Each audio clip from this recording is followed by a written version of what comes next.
Hello, everyone. This is very important information for anyone who wants to understand the reason and purpose for which fanatical sects were created by man.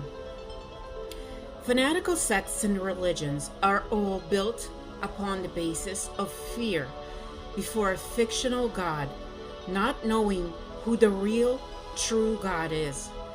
In all sects and religions, there is reverence or even worship of sacrifice that comes from emotional pain.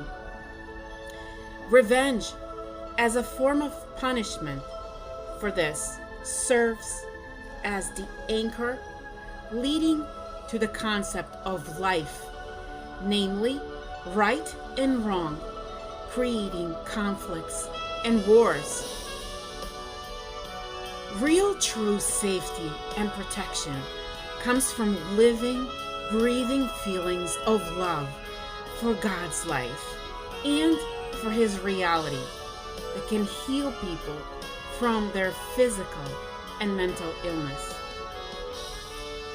To do this, they need to learn to communicate with their divine soul, as well as those who already learned to communicate with God, the Creator, or someone in His hierarchy. Why? Because the energy exchange with the divine hierarchy will help a person come to understand the knowledge of the law of the work of the psyche and thought in order to heal his soul, his psyche, and consciousness from all the multifaceted feelings of energy fear, emotional pain, and the code of lies from the ancestors. The code of lies from the ancestors dictates that fear is always present. Fear of getting sick, fear of going crazy, fear of loneliness, fear of public opinion, fear of losing God, fear of mental illness, and fear of losing oneself. These thoughts and feelings still live in the consciousness of mankind. Deep healing of this intellect of the mind, reason, and its creative ability is required. I, Sophia, want to ask, how can I show people that they obey the authorities and rulers, kneeling before them out of fear for being exposed in lies? I can answer this question. I, Sophia Orlovsky, live in the United States of America and do not conform to any religion, ruler, or authority founded on the basis of public opinion to appease the people of any nation, for these boundaries are set by our ancestors to control lands, territories of families and children who are in a poor situation with the intent of depriving another person's freedom to please the rulers of these lands. When these boundaries were crossed, they take on new meaning: deprivation of another person's well-being without taking responsibility for their fate. Life. Humanity does not know how to live without borders. This means that removing all borders for everyone will inevitably lead to an increase of a crime, deadly resentment against God for creating such a wrong faith in life. The lack of love in humanity has brought this truth into existence, a reality that no one could have imagined. Yet, life on this earth is governed by the higher consciousness God and his divine hierarchy, who never die or disappear, but only live in harmony with their feelings and thoughts of their divine soul. This applies to the life of any person, because God divided his divine soul of life into the human organism, and every person on earth should know this.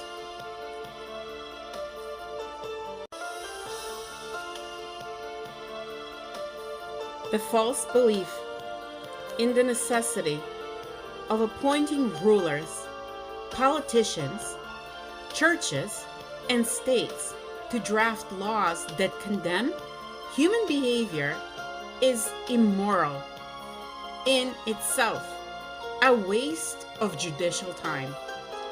Such frivolous actions merely reflect a meaningless, hollow application of the law, which claims to uphold justice. These senseless actions only reflect the useless formal application of the law, which supposedly assets justice. Instead, they ignite people's feelings of regret, resentment, and revenge for people's suffering.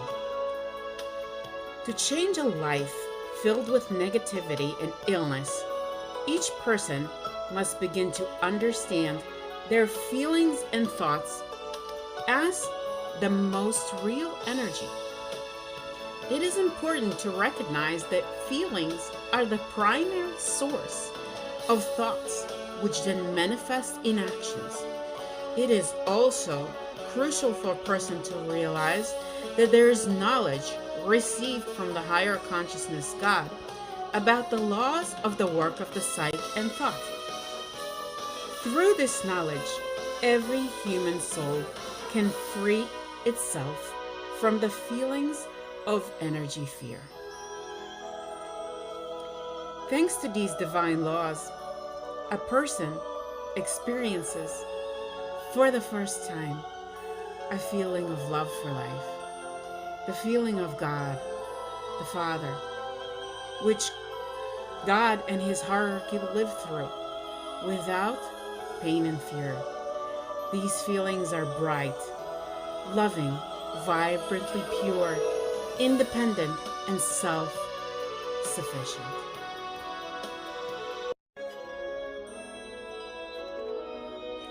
This information was documented with a sincere and deep desire to understand the state of affairs on earth.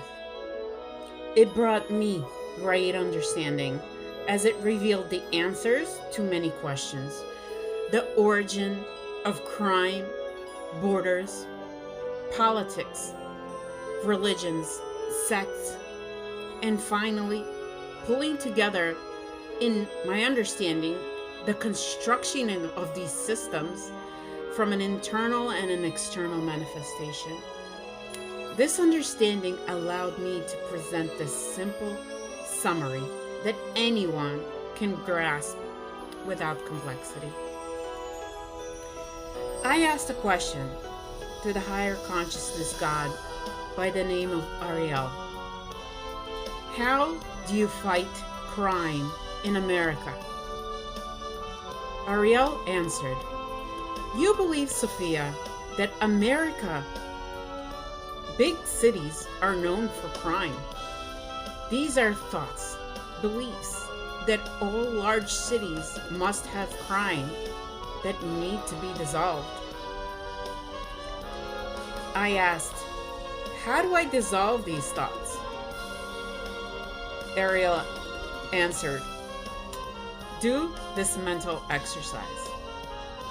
I allow a living positive thought inside of me, disconnecting myself from all feelings and thoughts that support external beliefs that there is a threat to my life.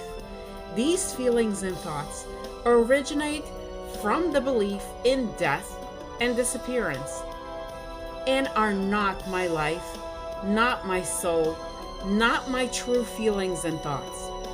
My life exists always in the reality of God's love for life, without boundaries, fear, or death. My feelings and living thoughts are always based only on the awareness of living with life through the love of God and my divine soul. I manifest. I am sending a thought that I had just forgotten, the living, positive, desired thought. I manifest.